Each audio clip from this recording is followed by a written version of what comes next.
Kenapa tafsir nggak boleh sendiri? Tafsir jatuhnya nanti produknya banyak, bisa jadi buku.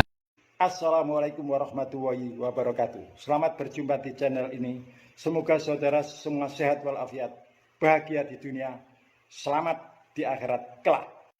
Kesempatan yang ada, mari kita respon.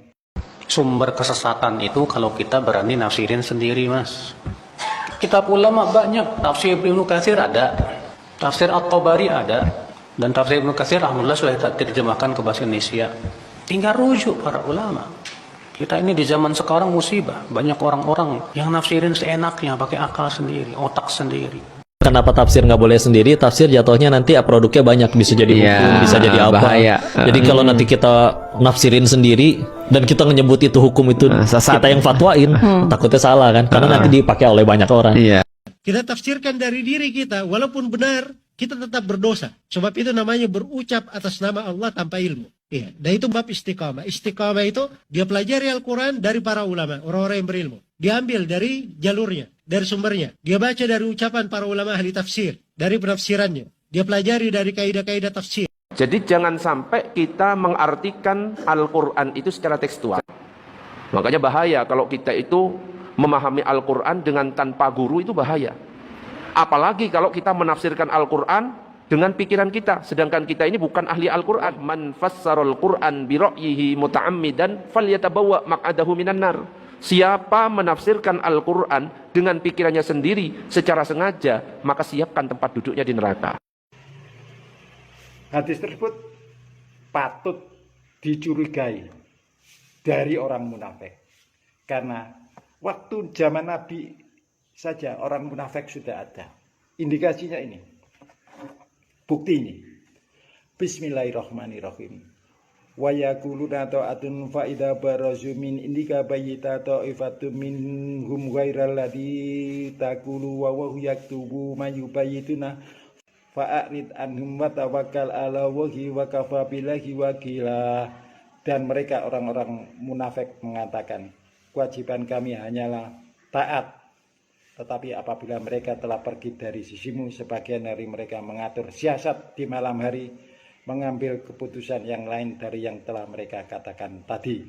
Allah menulis siasat mereka pada malam hari itu, maka berpalinglah kamu kepada mereka dan tawakallah kepada Allah. Cukuplah Allah saja menjadi pelindung. Jadi waktu zaman Nabi itu orang munafik sudah ada ini. Jadi ngomongnya itu taat pada Nabi, tapi ya tahu sendiri orang munafik kelakuannya kan seperti itu. Bahwa kalau kita menafsirkan Al-Quran dengan akal kita sendiri, dengan persepsi sendiri akan tersesat, gitu kan. Kedua, kalau tanpa guru pun juga tersesat, salah satu di antara ketiganya. Saya tanya pertama, dasarnya apa narasi itu sampai tersampaikan? Al-Quran atau hadis? Tolong. Kedua, dinilai tersesat atau menyimpang, itu dasarnya apa? Parameternya apa? Tolong tunjukkan. Al-Quran adalah firman Allah yang merupakan penerang bagi manusia dan petunjuk serta pedoman bagi orang beriman. Artinya ayat tersebut, kalau kita baca Al-Quran dengan terjemahan yang ada, itu akan menjadikan yang membaca dapat petunjuk dan pedoman perilaku berdasarkan Al-Quran. Sedangkan narasi yang keluar di video ini adalah kalau kita menafsirkan Al-Quran dengan pikiran kita sendiri akan tersesat. Saya pertanyakan, Al-Quran itu dipermudah oleh Allah. Bismillahirrahmanirrahim. Walaqad yassarnal Qur'ana lidzikri fahal min mudzakir. Dan sesungguhnya kami telah mudahkan Al-Quran untuk pelajaran. Maka adakah orang yang mau mengambil pelajaran? Jelas. Jadi dipermudah. Tapi ketiga narasinya itu mempersulit kondisi. bentuk dipermudahnya lagi adalah bisa diterjemahkan dalam bahasa sesuai bangsa. Bismillahirrahmanirrahim. Fa innama yasarnahu bilisanika la'allahum yatadakkarun. Sesungguhnya kami mudahkan Al-Quran itu dengan bahasamu supaya mereka mendapat pelajaran. Jadi membaca Al-Quran dengan terjemahan yang ada itu ternyata Allah perbolehkan. Narasi tadi kok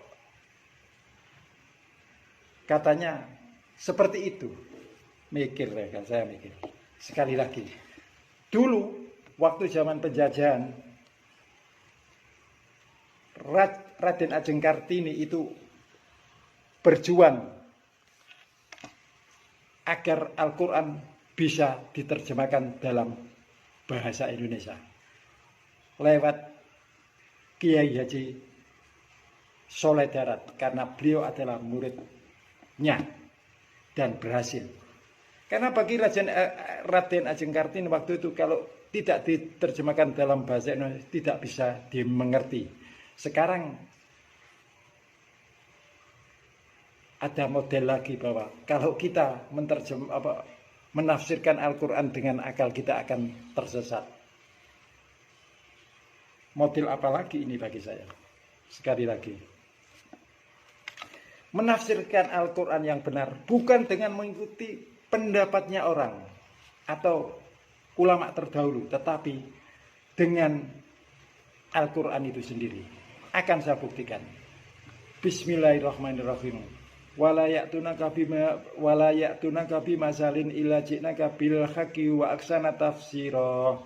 Tidaklah orang kafir itu datang kepadamu membahas sesuatu yang ganjil, melainkan kami akan datangkan kepadamu sesuatu yang benar dan yang paling baik penjelasannya.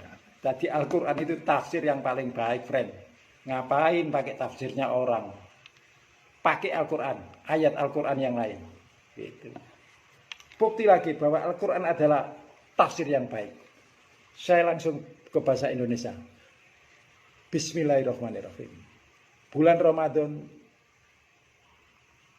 bulan di dalamnya diturunkan Al-Quran sebagai petunjuk bagi manusia dan penjelasan mengenai petunjuk dan pembeda antara yang hak dan yang batin. Itu di Al-Baqarah 185. Saya potong di situ. Jadi Al-Quran itu adalah penjelasan dan pembeda yang baik dengan yang batin. Dan Al-Quran ditafsirkan dengan Al-Quran itu adalah yang sempurna. Mau bukti? Ada, friend. A'udzubillahi minasyaitonirrajim. Bismillahirrahmanirrahim. Hada balagul nasi wal yundaru bihi wal ya'lamu annama huwa ilahun wahidun wal yatadzakkara ulul albab. Al-Quran ini adalah penjelasan yang sempurna bagi manusia dan supaya mereka diberi peringatan dengannya. Dan supaya mereka mengetahui bahwa hanya Dia adalah Tuhan yang Maha Esa, dan agar orang-orang berakal mengambil pelajaran. Hati menafsirkan Al-Quran yang benar adalah dengan Al-Quran, bukan dengan pendapat orang lain atau tafsir orang lain. Menafsirkan Al-Quran yang efektif dengan Al-Quran, bukan dengan pendapat orang lain. Dan setiap orang boleh sesuai dengan kompetensi masing-masing yang dikuasai. Jangan dibatasi umat untuk berkreasi. Al-Quran ini adalah penerang bagi manusia, petunjuk dan pedoman bagi orang yang bertakwa. Dengan membaca Al-Quran plus terjemahan akan dapat petunjuk yang benar. Cek kebenaran narasi Anda agar tidak tersesat. Demikian, maaf saudara, gaya saya seperti ini. Bukan apa-apa, tapi memang inilah yang saya mainkan agar kebenaran tersampaikan secara efektif, bukan fiktif. Bila ada yang salah, mohon dimaafkan. Wassalamualaikum warahmatullahi wabarakatuh.